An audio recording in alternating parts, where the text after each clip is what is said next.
నేనే కాదు, మధ్యతరగతి కుటుంబంలో పుట్టిన ప్రతివాడు ఈ తప్పులే చేస్తున్నాడు.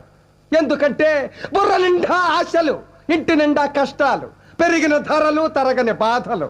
పాలవాడికి, నీళ్లవాడికి, రెంటుకి, కరెంటుకి, రేషన్కి, మందులకి, కూరలకి, కూతుళ్ళకి, అల్లుళ్ళకి, కొడుకులకి, చదువులకి, పండగలకి, పబ్బాలకి, శుభాలకి, అశుభాలకి, అన్నిటికీ ఖర్చు ఖర్చు ఖర్చు. తెల్లవారితే సమస్య, నోరు విప్పితే డబ్బు, అడుగు వేస్తే అప్పు. అన్నిటికీ సాకు 1వ తారీఖు. అది సర్వరోగ నివారిణి. 1వ తారీఖు అని 30 రోజులు ఎదురు చూస్తాను సార్. చివరికి అది ఇలా వచ్చి అలా వెళ్ళిపోతుంది. వరద బాధితులను ఆదుకోవడానికి హెలికాప్టర్ వచ్చి వెళ్ళిపోయినాడు. 1వ తరగతి వాడికి 2వ తరగతి, 2వ తరగతి వాడికి 3వ తరగతి, ఇలా అన్ని తరగతుల వాళ్ళకి ఎదుగుదల ఉంటుంది. ఒక్క మధ్య తరగతి వాడికి మాత్రం ఎదుగుదల ఉండదు సార్. ఒక్కడు రెక్కలు ముక్కలు చేసుకుని సంపాదిస్తుంటే 10 మంది అడ్డగాడిలా కూర్చుని తినే దౌర్భాగ్య సాంప్రదాయం మారినంత వరకు మా మధ్య తరగతి కుటుంబాల కథ ఇంతే సార్.